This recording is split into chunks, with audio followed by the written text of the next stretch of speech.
Propósito número 4. Você foi moldado para servir a Deus. 1 Coríntios capítulo 3, versículos 5 e 6. Somos somente servidores de Deus. Cada um de nós faz o trabalho que o Senhor lhe deu para fazer. Eu plantei e Apolo regou a planta, mas foi Deus quem a fez crescer. Dia 29. Aceitando sua missão. Efésios capítulo 2, versículo 10. Foi o próprio Deus quem fez de nós o que somos e nos deu uma nova vida da parte de Cristo Jesus. E muitos séculos atrás, Ele planejou para que gastássemos essa vida em auxiliar os outros. João capítulo 17, versículo 4. Eu te glorifiquei na terra ao cumprir até o último detalhe tudo o que me mandaste fazer. Você foi posto no mundo para fazer uma contribuição. Você não foi criado apenas para consumir recursos, comer, respirar e ocupar espaço. Deus o criou para que sua vida fizesse diferença. Apesar de muitos livros de sucesso oferecerem conselhos sobre como extrair o máximo da vida, não foi para isso que Deus criou você. Você foi criado para acrescentar alguma coisa à vida neste mundo, não apenas para usufruir. Deus quer que você retribua com algo. Esse é o quarto propósito de Deus para a sua vida, denominado ministério ou serviço. A Bíblia fornece detalhes. Você foi criado para servir a Deus. A Bíblia diz: Ele nos criou para que fizéssemos as obras que Ele já havia preparado para nós. Essas boas obras são o seu serviço. Sempre que você serve a alguém de alguma forma, está na verdade servindo a Deus e cumprindo um de seus propósitos. O que Deus disse a Jeremias vale para você também. Antes de o formar no útero de sua mãe, eu o escolhi.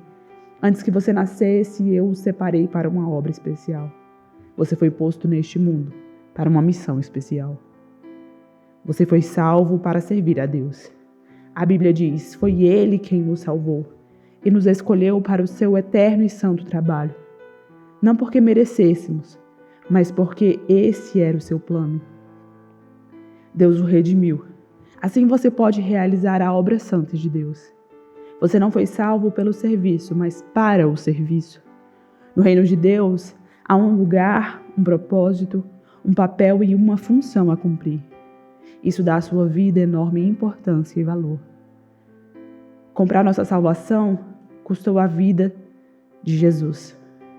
A Bíblia nos faz recordar: Deus pagou um alto preço por vocês. Portanto, usem o seu corpo para honrar a Deus. Não servimos a Deus movidos por culpa, medo ou mesmo obrigação, mas pela alegria e profunda gratidão pelo que Ele fez por nós. Devemos a Ele a vida. Pela salvação, nosso passado foi perdoado, nosso presente ganhou sentido e o nosso futuro está garantido. À luz dessas incríveis vantagens, Paulo conclui: por causa da grande misericórdia divina, peço que vocês se ofereçam completamente a Deus, como sacrifício vivo, dedicado ao seu serviço. O apóstolo João ensina que nos préstimos amorosos a outras pessoas demonstram que somos verdadeiramente salvos. Em 1 João, capítulo 3, está escrito assim: nosso amor uns pelos outros dá testemunho de que já passamos da morte para a vida. Se não sinto amor pelos outros, nem desejo ajudar as pessoas, e me preocupo somente com as minhas necessidades, devo questionar se Cristo está realmente em minha vida. O coração salvo deseja servir. Outro termo relativo a servir e mal compreendido pela maioria das pessoas é ministério. Quando a maioria das pessoas escuta a palavra ministério, pensa logo em pastores. Mas Deus diz que cada membro de sua família é um ministro. Na Bíblia, as palavras servo e ministro são sinônimas, assim como serviço e ministério. Se você é cristão, então é um ministro, e quando está servindo, está ministrando. Quando a sogra de Pedro foi curada por Jesus, ela imediatamente se levantou e começou a servir, usando do novo dom da saúde. É exatamente isso que devemos fazer. Somos curados para ajudar os outros. Somos abençoados para ser uma bênção. Somos salvos para servir, mas não para ficar sentados esperando pelo céu. Você nunca se perguntou por que Deus não nos leva para o céu imediatamente após aceitarmos sua graça? Por que nos deixa em um mundo decadente? Ele nos deixa aqui, para que cumpramos os propósitos dele. Depois que você é salvo, o Senhor tenta usá-lo para cumprir os objetivos que ele traçou. Deus tem para você um ministério na igreja e uma missão no mundo. Você é chamado para servir a Deus. Enquanto cresce, você deve pensar que ser chamado por Deus é algo somente que missionários, pastores, trabalhadores ou obreiros de tempo integral experimentam. Mas a Bíblia diz que todo cristão é chamado para servir. O chamado para a salvação inclui o chamado para servir. Ambos são o mesmo chamado. Independentemente de seu emprego ou carreira, você é chamado para ser um cristão servindo em tempo integral. Um cristão não servo é uma contradição. A Bíblia diz: Deus nos salvou e nos chamou para sermos seu povo. Não por causa do que temos feito, mas porque este era o seu plano e por causa da sua graça. Pedro acrescenta: vocês foram escolhidos para falar acerca das excelentes qualidades de Deus que os chamou. Sempre que faz uso das habilidades que Deus lhe concedeu para ajudar os outros, você está cumprindo o seu chamado. A Bíblia diz: vocês agora pertencem a Ele, para viver uma vida útil no serviço de Deus. Quanto de seu tempo você vem utilizando no serviço de Deus? Em algumas igrejas na China, dão-se as boas-vindas aos novos convertidos, dizendo: Jesus agora tem um novo par de olhos para ver, de ouvidos para escutar, de mãos para ajudar e um novo coração para amar os outros. Uma razão pela qual você precisa estar vinculada a uma igreja é o cumprimento de seu chamado para servir outros fiéis de maneira prática. A Bíblia diz: todos vocês reunidos são o corpo de Cristo, e cada um de vocês é um membro separado e necessário do corpo. Seu serviço é desesperadamente necessário no corpo de Cristo. Basta perguntar em qualquer igreja local. Cada um de nós tem um papel a desempenhar, e cada função é importante. Não existe serviço pequeno para Deus. Todos são importantes. De igual modo, não existem ministérios insignificantes na igreja. Alguns são visíveis e outros são desempenhados nos bastidores. Mas todos são importantes. Ministérios pequenos ou velados podem fazer grande diferença. A luminária mais importante não é a enorme lustre na sala de jantar, mas a pequena luz noturna que impede você de tropeçar quando se levanta à noite. Não há uma correlação exata entre tamanho e importância. Todo ministério é importante, pois todos dependemos uns dos outros para atuar. O que acontece quando uma parte do seu corpo deixa de funcionar? Você adoece. O restante do corpo sofre. Imagine se o fígado decidisse começar a viver por conta própria. Estou cansado, não quero mais servir este corpo. Quero um ano de folga só me alimentando. Tenho que pensar no que é melhor para mim. Deixe que outra parte do corpo assuma minha tarefa. O que aconteceria? O corpo morreria.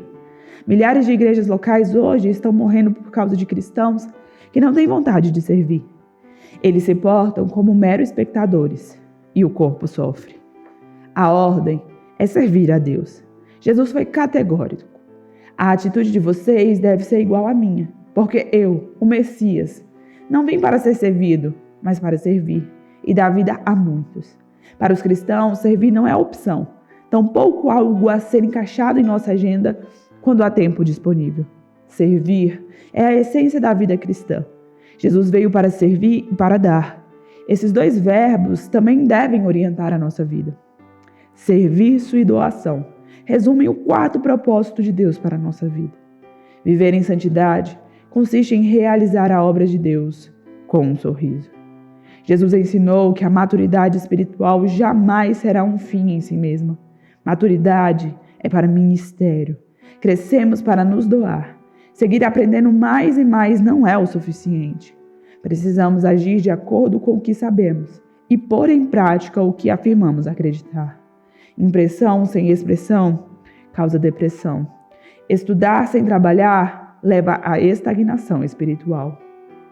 A antiga comparação entre o Mar da Galileia e o Mar Morto ainda é verdadeira. O Mar da Galileia é cheio de vida porque recebe água e também deságua. No Mar Morto, nada sobrevive, pois ao contrário do primeiro, não deságua. A última coisa que muitos cristãos precisam hoje em dia é participar de um outro estudo bíblico. Eles já sabem muito mais do que têm posto em prática. O que necessitam é de experiências em servir, nas quais possam exercitar seus músculos espirituais. Servir é contrário à nossa inclinação natural. Na maior parte do tempo, estamos mais interessados em ser servidos que em servir. Dizemos: estou procurando uma igreja que atenda às minhas necessidades e me abençoe, em vez de estou procurando um lugar onde eu possa servir e ser uma bênção. Esperamos sempre que os outros nos sirvam, não o contrário. Mas à medida que amadurecemos em Cristo, o foco de nossa vida vai mudando progressivamente para o serviço ao próximo. Um seguidor maduro de Jesus deixa de perguntar: quem irá prover as minhas necessidades? E começa a perguntar: de quem irei suprir as necessidades? Você alguma vez já fez essa pergunta? Preparando-se para a eternidade. Terminada a sua vida aqui, você comparecerá diante de Deus. E Ele avaliará como você serviu os outros com a sua vida. A Bíblia diz que cada um de nós prestará contas pessoalmente a Deus. Pense nas implicações disso. Um dia, Deus vai comparar o tempo e a energia que gastamos com nós mesmos em relação ao que utilizamos para servir os outros. Nesse momento, todas as desculpas para o egoísmo soarão vazias. Eu estava muito ocupado, ou eu tinha objetivos próprios, ou eu estava preocupado em trabalhar, me divertir e em preparar minha aposentadoria. A todas as desculpas, Deus responderá: sinto muito. Resposta errada. Eu criei, salvei, chamei e comissionei para que você vivesse servindo. Qual é a parte que você não entendeu? A Bíblia alerta aos que não creem. Ele derramará a sua ira e o seu castigo sobre os que vivem para si mesmo. Para o cristão, isso significa a perda das recompensas eternas. Só estamos plenamente vivos quando estamos ajudando os outros. Jesus disse: se você insistir em salvar a sua própria vida, você a perderá. Somente aqueles que põem de lado a sua vida por minha causa e por causa da boa nova é que saberão o que realmente significa viver. Essa verdade é tão importante que é repetida 5 vezes nos evangelhos. Se você não está servindo, está apenas existindo. Porque a sua vida foi feita para o ministério. Deus quer que você aprenda a amar e a servir as pessoas de forma altruísta. Você dará a vida por algo. O que será? Uma carreira? Um esporte? Um passatempo? Fama? Riquezas? Nenhuma dessas coisas terá relevância eterna. Servir é o caminho para quem quiser ser importante. É por meio do ministério que descobrimos o sentido da vida. A Bíblia diz que cada um de nós encontra significado e função como parte desse corpo.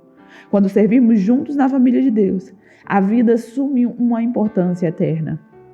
Paulo diz: quero que vocês pensem como tudo isso torna vocês mais importantes, não menos, por causa daquilo de que vocês são parte. Deus quer usá-lo para que você faça a diferença no mundo dele. Ele quer atuar por seu intermédio. O que importa não é a duração da sua vida, mas a contribuição que você ofereceu. Não quanto viveu, mas como viveu. Se você não está envolvido em algum serviço ou ministério, que desculpa tem dado? Abraão era velho. Jacó era inseguro. Lia não tinha atrativos. José foi maltratado. Moisés gaguejava. Gideão era pobre. Sansão era codependente. Raabe era imoral. Davi teve amantes e todo tipo de problemas familiares. Elias tinha tendências suicidas. Jeremias era depressivo. Jonas era relutante. Noemi era viúva. João Batista era no mínimo excêntrico.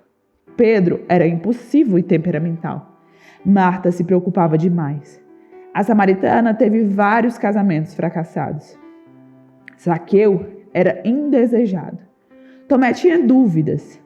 Paulo tinha saúde fraca e Timóteo era tímido. Aí está uma boa variedade de pessoas desajustadas, mas Deus usou cada uma delas em sua obra. Ele também o usará, se você parar de apresentar desculpas. Eu vou ficando por aqui, um forte abraço, até amanhã.